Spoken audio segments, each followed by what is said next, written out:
Hello and welcome to my next video. This video is going to be based on space engineers this time. This guide will be based off of all the storing stuff you need to know, like storing a small vehicle, and this also applies to large vehicles. It's the same general concept. So around me I have some stuff that I will show you later. However, for now, we're going to start with this. You're going to start with a piece of hull plating, light armor block, heavy armor block, depending on your purpose. Then you're going to move on to generally adding reactors. Conveyors are actually better than using these normal blocks. As you can see, it costs 2 interior plates, 1 motor, 4 construction component, and 2 interior plate for a small conveyor in a block form. However, it has outputs on all sides. However, if you can save it, you can only take 1 motor, 1 construction component, and 1 interior plate. The step up from taking the extra materials needed for the small conveyor. Same with the curved one, same cost. So it's also useful. As you can see here I have 4 reactors. I don't even need that there technically. You could add more reactors there, which I added gyros. However, if you need more reactors and gyros, you can add gyros. All reactors, I mean. So there's the general layout for that. Of course you can make it more compact. You don't need as many. It depends all on your purpose. However, this is just teaching you what you need for vehicles. Next up, you're going to need gyroscopes. Gyroscopes make your vehicle turn. Same with how reactors make your vehicle stay powered. Without any of this stuff, these would just float away, if they don't have thrusters yet. And if you had thrusters, but no gyroscopes, your vehicle would just go straight forward forever, or straight backwards, or straight sideways. And if you got bumped sideways, you'd be turning forever, because you have no gyroscopes to stop yourself. Moving on to the next stage, I put a cargo container at the front, and here you could load up uranium that would transfer into these reactors instead of, say, having reactors facing outwards and just grinding a hole each time you wanted to refuel. You could also, of course, just have that cargo container covered up in order to protect it from any, say, Gatling guns or rockets, which are very dangerous, especially rockets. They can do very good AoE effect and damage these subsystems. So it's best to cover them up and then hit P key, not P, K key, go to control panel. I'm not connected to anything right now, so you could just insert stuff here, as I could show you later on in a later stage.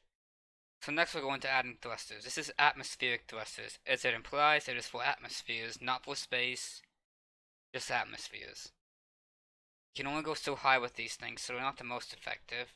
However, they are very good in orbit, as they only take power and not hydrogen, which is from oxygen over there. However, the downside is the factor that they can't go in space because they're only for atmosphere. They take in air, they produce thrust or output, whatever you want to say for that. Next up, we have the ion thruster. Ion thrusters are very effective in space. However, if you go down to a planet, these things are going to drop like a rock unless you have way too many of them, which would already outweigh the benefits of just using hydrogen.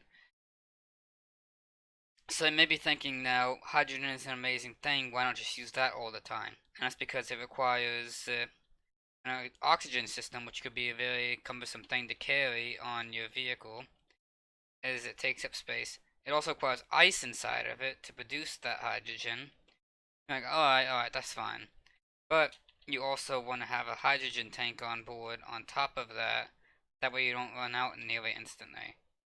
Which you can always see the stacking effects of how massive this is. Of course you can use mods to get around this that give you 1x2 oxygen generators and small little hydrogen tanks that you can stack in spare space. I prefer using mods for that, however, not always will you have the ability to use mods for everything. Some servers won't let it happen because they don't run mods, and sometimes it's laggier because this game definitely isn't the most optimized thing. So over here you can see what happens if you don't have mods enabled on a server. Before, this was completely filled up with reactors, modded ones, propellers, you name it. All I have left is these atmospheric VTOL due to the fact that wheels don't work well anymore. They never really have. They also had guns on them. One mod I definitely recommend if you did use it is the small ship mega pack. It adds glass that actually is for small vehicles, unlike just large ones. Just generally very effective. This is a build that actually works. You can see here that not every small vessel you're going to make is going to be purely for, say, flying around unless you want to throw something on it. So I believe I have a heavy target. And if I just paste this in real fast, this usually go through most of it. Hopefully it still does.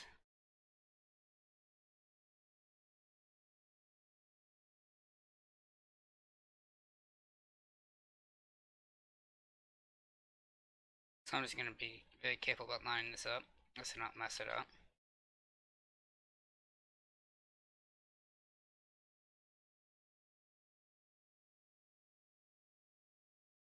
It should be lined up very well.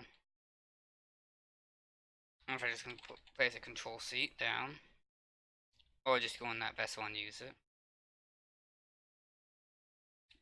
and put an antenna on the station. This is just a little bit of a prelude to future topics, like creating missiles that aren't just the base game missiles.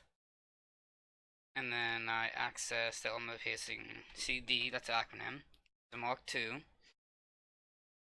I go to my remote control. I look at the camera. And I arm these. This won't get up to max speed. Still won't be super effective. However, you can also see already the extra effect this will have on a craft over, say, shooting one missile, which would do next to nothing. Now, this didn't get up to 100 meters a second or have any real velocity, so it didn't go far. But however, it's already way more powerful than, say, using a missile. Now, typically, this thing can go all the way up to about 31, 32 layers. So you can also see the effect, unless they've completely nerfed it. But you have to get max speed, and it also takes materials. So there's trade-offs for everything. No one uses 32 layers of armor on their vehicle. At least typically, unless you're trying to pierce through something like this. Which you could cut through with that missile. Technically, you could cut through all the way back here. Right here. So that'd be a kill on this thing. But before I destroy this or anything else, you can already see that they can really scale up the effect of hydrogen or any thruster. Just with the larger things and with more of them. So as you can see here, everything is scalable. It's just a basic tutorial on the basics of the game. Like reactors, gyros, and thrusters. And that's your basic tutorial for this one. I will continue expanding on this, and the next video will probably be based more around the basics of hull plating, armoring your vehicles up, and etc. So I'll see you guys next time. Bye.